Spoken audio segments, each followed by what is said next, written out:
Folklore Unlocked. I'm Austin, and like always, I'm joined by Ethan. Yep, hello again, everyone. And this week, we are kind of going back to the legend of King Arthur, but instead of focusing on the actual legend itself, we are on the quest for the Holy Grail.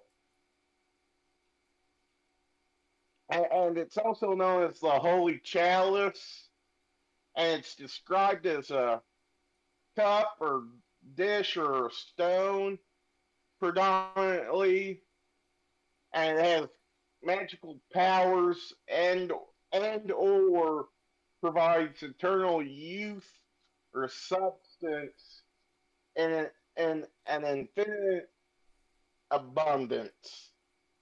So a very powerful object. Yeah, I've seen a lot of different things about like how like what different powers it has and stuff like that. It doesn't really stop how many powers like it has in like fiction, I guess. Now it's kind of like a I want the Holy Grail to be in my story. What powers do I want to have? Yeah, basically. And it's often associated with the legend of King Arthur and with the crucifixion of Jesus. So that's kind of the reason why it's got so many powers, is because it is so heavily associated with both Jesus's crucifixion and the legend of King Arthur. And if you went back, like if you watched our Legend of King Arthur like videos and stuff like that, I think we did a two-part for there. You would have learned that the Holy Grail was held by the Fisher King at at the Fisher King Castle, and a Grail that may or may not be the Holy Grail first appeared in the Percival, the story of the Holy Grail, an unfinished Arthurian legend by Tristan de Troyes around the uh, 1190. And the Christian depiction of it is Robert de Boron portrayed the Grail as the chalice that Jesus drank out of at the Last Supper, and then Joseph of Arimathea caught Jesus' blood in the Holy Chalice or Holy Grail during the crucifixion. And it has also been described as the dish that held the bread at the Last Supper, so not really a drinking cup, but a dish. And then Dan Brown's portrays it as the bloodline of Jesus and Mary Magdalene in the Da Vinci Code, if you watched the movie. And it's thought this idea has been denounced by multiple Christian denominations.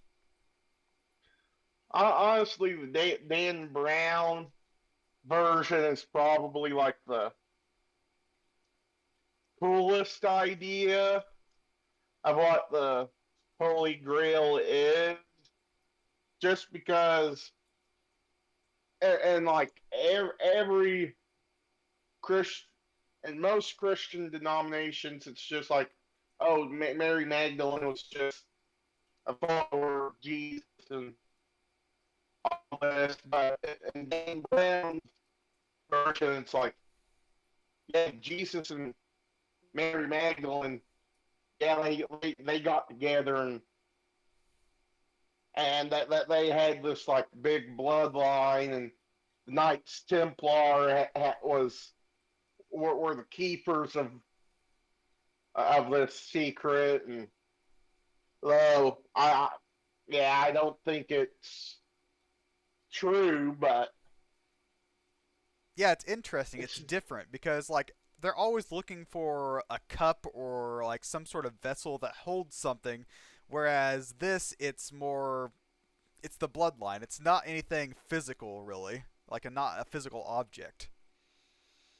exactly. I think that's why I like it more than the other depictions, because just because it's so different. Mm. Not necessarily that it's believable, it's just different. And on onto our thoughts, I do think the Holy Grail does exist, or at least did exist at one point in time. And at this point in time, it's probably lost to history and all that. Yeah, I think it's kind of like Austin there. I think the Holy Grail does exist as the object, but I don't believe it has all the powers or magical abilities like eternal youth and stuff like that. I don't think it would have any of that stuff, but I understand why people would think that because like it's supposed to be either the holy chalice, the grail that like Jesus drank out of and also caught his blood. So I understand why there would be some thoughts of it being magical and stuff like that, but I don't think it would actually have any abilities. It would just be a cup or a dish or something. But still very cool. Say, say, if if it did catch like Jesus's blood and all that, I think it could be plausible that it has some sort of ability.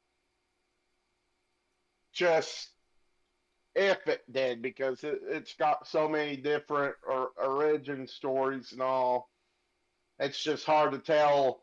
Hey, this is the true description of the Grail, and this isn't. Does it even exist, or doesn't it? Or it's just one of those things that may or may not exist. Okay, so I have a question for you then, okay? You said the Holy Grail, if it collected some of Jesus' blood, you can understand why it would have abilities. Do you think that Yes, that the Holy Lance, the one that they used to pierce Jesus' side, since it has his blood on it, do you think it has some abilities? uh, very likely the Spear of Destiny does have some sort of powers. I mean, funny the Austrian guy with the funny mustache was looking for it because apparently the holder of the lance has the ability to take over the world. So Austrian guy with the funny mustache was apparently looking for in you know that time period.